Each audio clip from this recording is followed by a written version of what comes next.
Sheri, Hi, it's so nice to see you. I know the same here. I love the fact that we have our mohawk styles going. Mine is a little flat these days.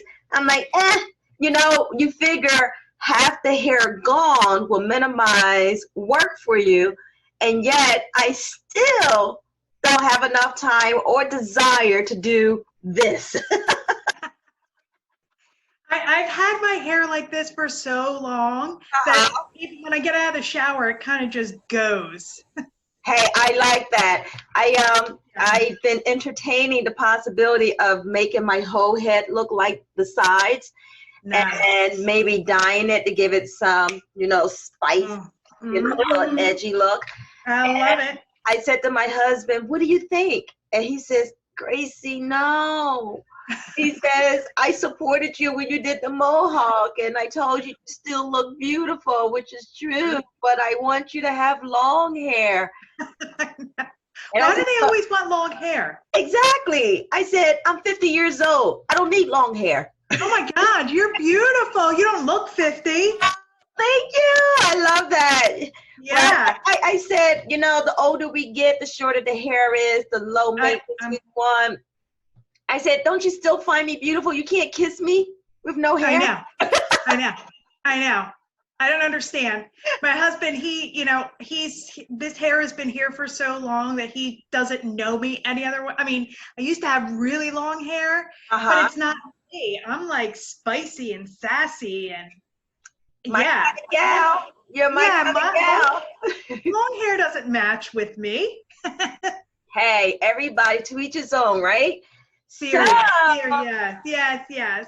let's talk about what you do. What is it that Okay. you do? What's your career and your profession? So I'm a Reiki master, first and foremost. I'm a certified life coach. I created a curriculum for high school students. Hashtag I am free. Yeah, this book. It's a full curriculum. Awesome. And I am an author of this book, Become the You Your Younger Self Needed. I love that. Yeah. That's really everything about me. I love Reiki. I live a Reiki life. I enjoy being and helping people through a journey. And because I had to start a journey at 36, I developed Bell's palsy. I Mm, developed GERD. I was mm, in the hospital, and my husband was tired of me fighting with my family because my father had just died. yeah. And he packed my bags and told me to leave. Wow. Oh, yeah. And it was only till maybe 2 years later that he said, I never wanted you to leave, but I needed to do something. That was some serious tough love there. Yeah, it was really sad for a really long time. A lot of just trying to find who Sheri is. Right. And I didn't know. I didn't know who Sheri was. So I just kind of learned through a life coach, through Reiki, through meditating, and through breathing. Right. That's where this led me. See, oh, I'm sorry, go ahead. I had a 17-year job in the corporate world that I left to Wow. work with high school students and teach them how to breathe and be mindful. So I started working, I partnered with Atlantic City High School. And oh yeah. I went to school to Atlantic City High School. Woo! Go Vikings! Yes. Yes. For 3 years. And 3 years I was there, and now I'm with Oakcrest High School. Wow. Yeah. Yeah. I've been at Oakcrest a year and a half now. I'm going on 2 years. Wow. Nice. That's awesome. Now, Yeah. I believe in and familiar with some of the stuff that you do. I practice meditation, and you and I were talking a couple of weeks ago. Yes. We're talking about how so many people who don't understand the purpose and the benefit behind Yes. meditation look at it as taboo. And I grew up in that household where oh no, taboo. If it wasn't of God, so to speak, then it was Yes. of the devil. And Yes. and not everything is black and white like that. It's some gray areas, but they're gray areas that's leaning a little bit more to the white and a little bit more to the black. And meditation to me is one of those gray areas that's leaning more towards the white, the good side. Yeah. It's all about centering yourself and having Right. self-control and getting in tune with your surroundings so that you can be calm, so that your mind is not racing. Because when your mind is racing, your emotions is racing. And when your emotions are racing, then you're doing things out of haste, making hateful decisions. You're being irrational with the things that you say and the things that you do. And meditation helps minimize that in our lives. It doesn't make you a perfect person, doesn't make you a good person. It just minimizes foolish things that we can't take back. Absolutely, 100%.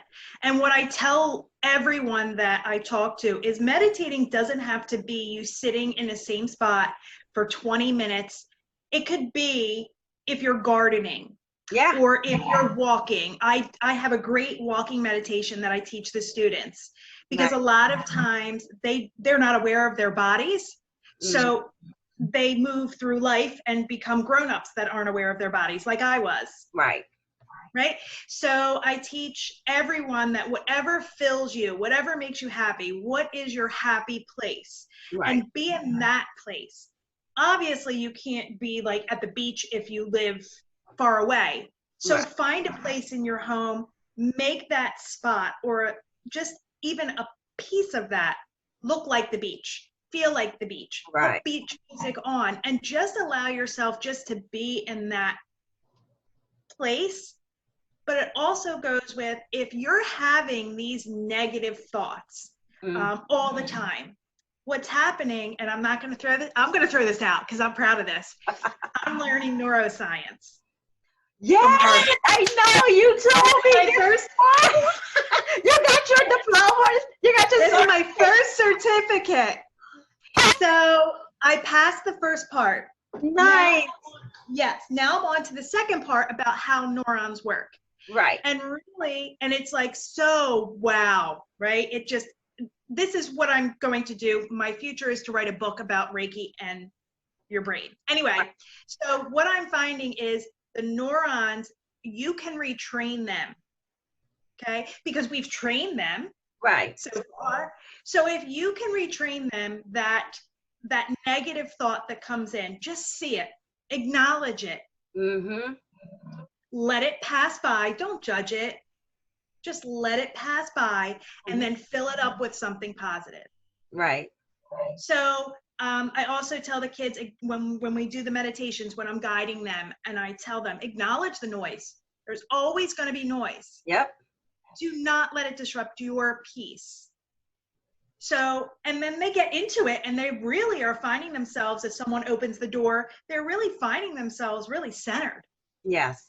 And that, to me, is success, because they're finding, and now they're going to take that and be a successful human in their lives. And it's great that you're starting off with the high school students, because they're old enough to comprehend what you're sharing and educating them on. And they're young enough to apply it when they're getting ready to leave home, hopefully for college.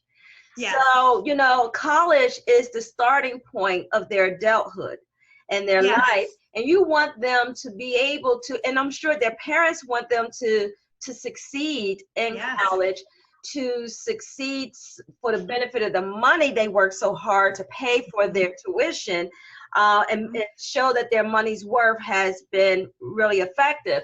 But it also allows them to have a jump start on their future, for their career, their profession, or whatever choices they make for their life. So doing it in high school gets them prepared for the starting point of that adult life. And then by the time, and if they keep practicing it, hopefully it'll keep them out of trouble, what most kids go through when they're in college. Right. They don't make any poor decisions. And most importantly, it prepares them for after college for when they're in the real world, because Well, the that's real right. world is brutal. Brutal in Yes. every sense of the word, with your personal affairs, your love life, your friends, your family, your career, your jobs, and stuff like that. It's brutal. Absolutely. And you need to know 100. who you are so that you're not a follower, but an independent leader. Absolutely. And you know, being in Atlantic City, there's some parts that are rough. Yeah. And I was always able to show the students, and the reason why I like really working with high school students, because my story is pretty deep. I was broken at 13. I was 36 years old in a 13-year-old energy. Fighting people, yelling people, lying, talking about people, all of these things a 13-year-old would do. Right. I wasn't aware of that until I started my journey and had to go back and really work. And that's what brings me to high school students. Right. But parts of Atlantic City are pretty rough. And the students that came to see me were angry, or their teachers said, go see that meditation lady. Right? So actually, this book is dedicated to them, to Atlantic City high school students. Anyway, so I had this one student, and he was always fighting, always fighting. Somebody talked about his mom. Somebody talked about his sister. Somebody talked about, so he was always, I'll fight you. Yeah. So he was with me, I would say 5 weeks. He was consistently coming every day. Wow. At lunchtime. And part of the thing, Sheri, there's something with your speaker over there. Do you hear it or see it? I don't not see it. Do you hear it? I don't hear. What does it sound like? It sounds like a little bit of an echoing. Where's your mic at? Is it in the computer? It's in the computer. Okay, so it might be something going on and around that area. Just want to make sure. I want to make sure you have the best quality video. Oh, well, this happens a lot because my house is full of spirit. Oh, they're talking. Tell them to shut up. And it does disrupt I got to keep my computer and my phone plugged in a lot because it drains energy. They drain things. So is that a little bit better, or is it? A bit better? Yeah. You know, you tell them to be quiet. This is your time, and they can talk when you're done. Okay, let's stop now. But so I was with him for about 5 weeks, and he came to me and he said, Miss, he said, I got to tell you, I didn't fight last night. I said, tell me what happened. And he said this kid was at his front door and wanted to fight him because something that happened like weeks ago, but the kid was on house arrest, so he couldn't leave his house, and he wanted to fight him. It was weeks ago. And he said, listen, man, I'm sorry. I'm sorry what happened. I'm not going to fight you. I'm in a better place. I'm not going to fight. This is what he's telling me. He's like, the whole time, he said, the whole time, Miss Sheri, the whole time I kept hearing you in my head that you are better. What is your worth? Who are you? How do you represent that? What do you show the world? How do you represent who you are in the world? Like all of these things, he said, he kept hearing my voice in his head. Wow. And the guy was pissed. Of course, the guy wanted to fight him, but then the guy found somebody else to fight. You know, I know. But this kid, he was so proud of himself that he didn't fight this guy. And I just started crying. Wow. That's good. That's a great That's story. powerful. I absolutely love that. Now, tell me a little bit more about Reiki, because a lot of people are not familiar with that. Okay. Explain how that incorporates with the meditation and everything else that you're doing. So Reiki is energy healing, and so we're made of energy. When we cross over, our bodies stay here, and that soul, that energy, that spirit crosses over. Okay. And that's how, not to get off that, but that's how I connect to spirit, is through energy, through their energy. So Reiki is about having that life force, whatever you believe in, God, Jesus, Buddha, anything, whatever you believe in, that healing, powerful source energy is flowing through your body. Now, you have to take classes, and I absolutely live a Reiki way. I don't drink. I try to stay off red meat. I meditate. I find my center, stay away from people that aren't for my highest good, and that includes family. Right. And just really be centered. So when when you get a Reiki treatment, how I perform a Reiki treatment is this energy, when you're attuned and certified and attuned, your Reiki master puts symbols in your hand, and those symbols activate. And I actually can feel my hands getting hot now just talking about it. And then I flow. My hands go above your body. Wow. Yeah, and I'm able to feel the heat that maybe is trapped. So a lot of times, this is what happens. We have chakras in our body, from our crown to our root. And if your chakras are spinning correctly, if your chakra in your crown is spinning correctly, which is clockwise, right, and it's nice and it's flow, you're a clear thinker, you understand yourself, you're able to connect to source. But if that is a problem, if your chakra is not spinning or is stopped, that's when you start to manifest. Because I always say, think of it as a water wheel, your chakras.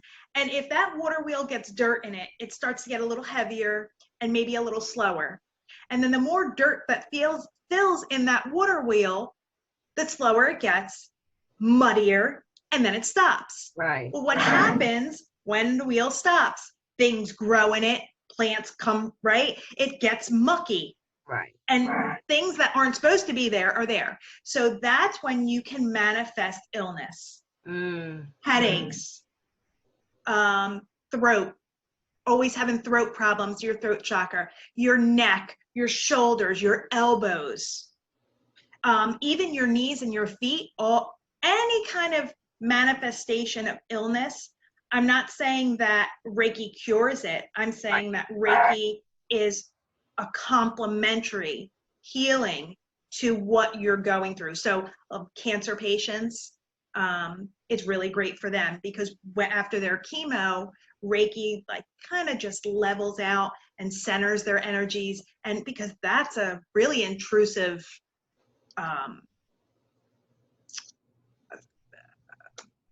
like when they're getting their chemo is intrusive. It's very intrusive to their body, a very intrusive process. Yes. So having Reiki done allows that to just be calm. So the energy that I'm pulling out is that negative energy, that stuck energy. I place my hand over parts of their body and just pull out. And people have said, and I have testimonies from people that said, I felt like there was muck coming out of my fingers. Wow. I felt you here when you were at my feet. So it's all, and it's about, you don't want to go to a Reiki practitioner that does drugs or is drinking a lot or doesn't have a healthy lifestyle or anything unhealthy. Because critical. Right. Well, not just that, but you're the conduit. The Reiki practitioner is the conduit. So it would be like drinking water out of a dirty hose or a dirty spigot. Yes. Would you want that? Heck no, I know that. Right. Right. So you really have to live a Reiki way to be a really good, good practitioner, understand, acknowledge, hear, listen. So I started my journey in 2011, and I've lived a Reiki way and grew into who I am with Reiki every day, all the time, to where I am now. Reiki is about just allowing your centers to be center, to release that pain. During a Reiki session, I will do some coaching with the client, and I will ask them, who are you holding on to? And then I'll also do some tapping to bring that up to the surface. And what's the And tapping? the tapping is at pressure points. So, you know, when you have acupuncture, Yes. right? So there's tapping points. So I just do very basic. I don't, just very, very basic. But when I'm to a point where I need to pull that energy, that negative, that stuck, that hateful or hurtful energy out, then I use the tapping to pull it out and we talk through it. Right. Mm-hmm. Now, I have to say, I don't practice Reiki, but some of it I feel as though do apply, and in many ways than one.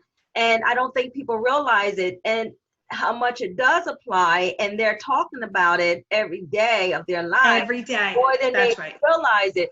You know, our ancestors or our parents growing up would say, you know, don't hold anger in your heart. It can make you sick. Hatred and anger in your heart That's right. bring on cancer, can make you sick. That's right. Bitterness can make you sick. It's the same thing. You're holding on to that negative energy. And absolutely. And it's the same thing that our parents are saying to us when we were children. Holding on to that negative energy is no good for us. Well, Reiki is the same thing. It's telling us to not hold on to the negative energy because it's no good for us. And absolutely. I know not too long ago, I was having problems with my feet. And walking on my feet barefoot was aching me. And I was walking like an old woman. And I couldn't understand it. It felt like this, it didn't look like it, but walking on my feet felt like the base of my feet was rounded off. You know, it was puffy, swollen. Yeah. And I couldn't understand it.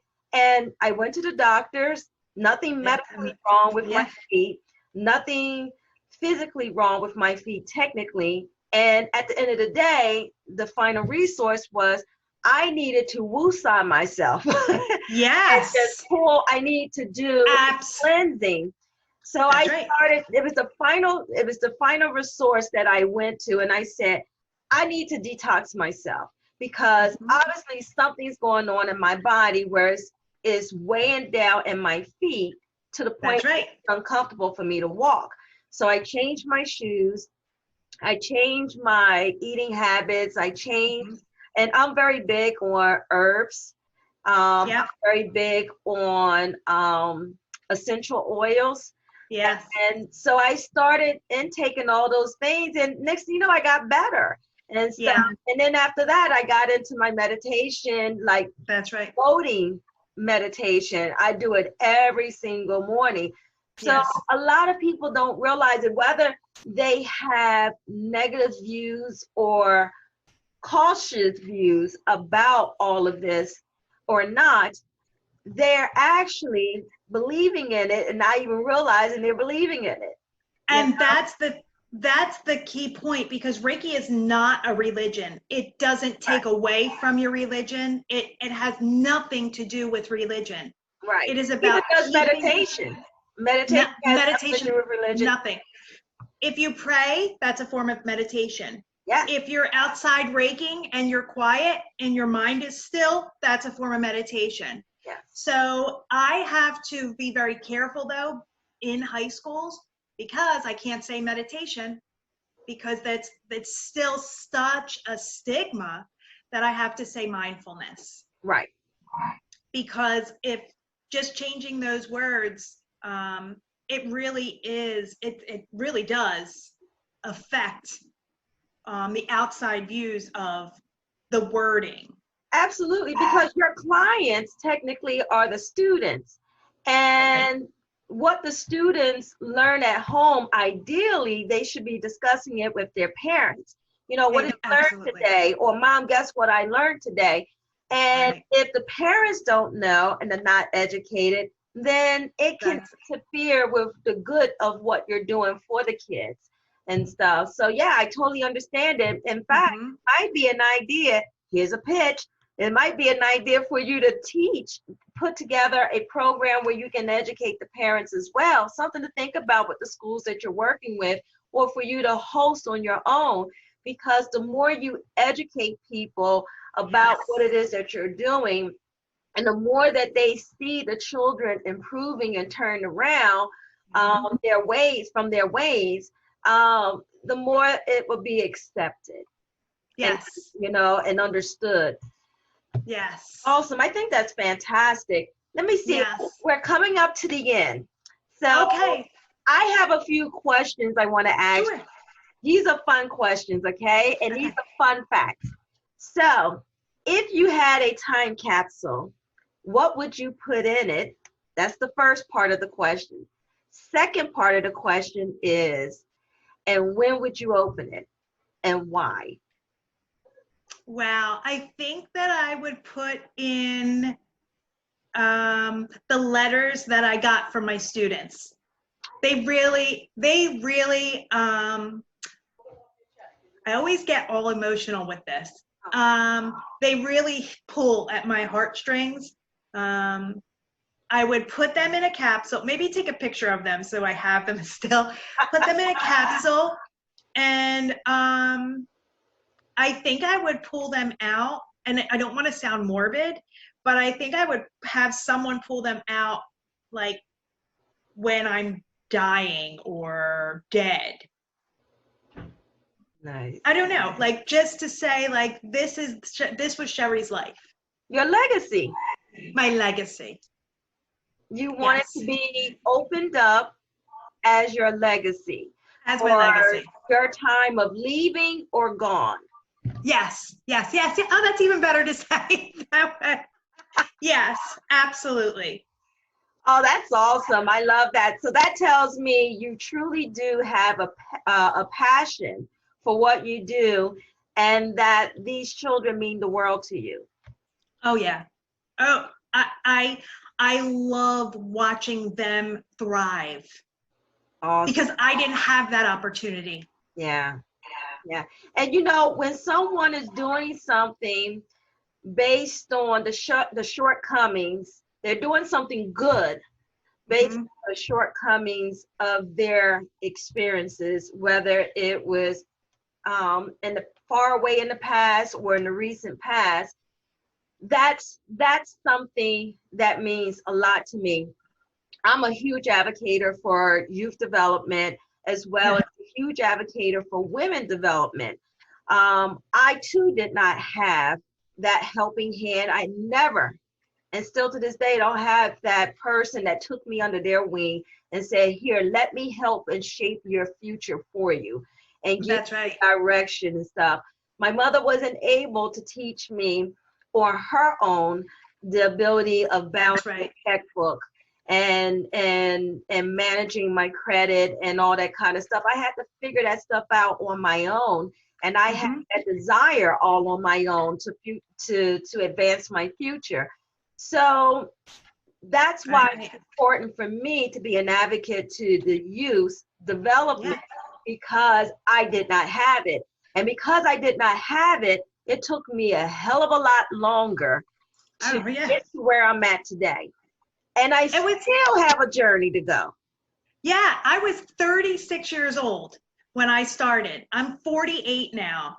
And I've learned so much about who Sheri is, and so much. And it just makes me happy that I can give all of that. Yeah, in 12 years, you've learned more about yourself than you did your whole life. Absolutely. But who is in my life?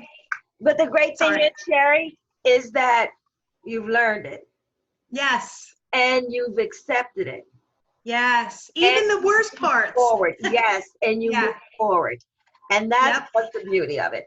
And my theory is this: if it takes me to reach my greatest and highest potential by the time I'm 60 or 70, bring it on, because guess what? Yeah. The Colonel from Kentucky Fried Chicken wasn't successful with his concept of fried chicken until he was gray hair and old. Yeah. So if he can do it, anybody can. Exactly. That's living proof that it's never too late. There's our time. Oh, okay. So I want to say thank you so much, Sheri, for Thank being you. a part of Thank this, you. taking the time out of your extremely busy schedule and chit-chatting with me to learn a little more Yes. about what you do, the meditation, the Reiki, and all the stuff that you're doing for the youth in the South Jersey area. Sheri's Yes. going to be around, guys, for June 3rd for our virtual event. She's one of our key speakers. I hope to see you all there, or I hope you all attend. I can't see, Yeah. but I hope you attend. She's one of 3 keynote speakers. It's going to be a fabulous event, Wednesday, 10 a.m. Eastern Time. Sheri, see you soon, okay? Bye. Bye-bye. You take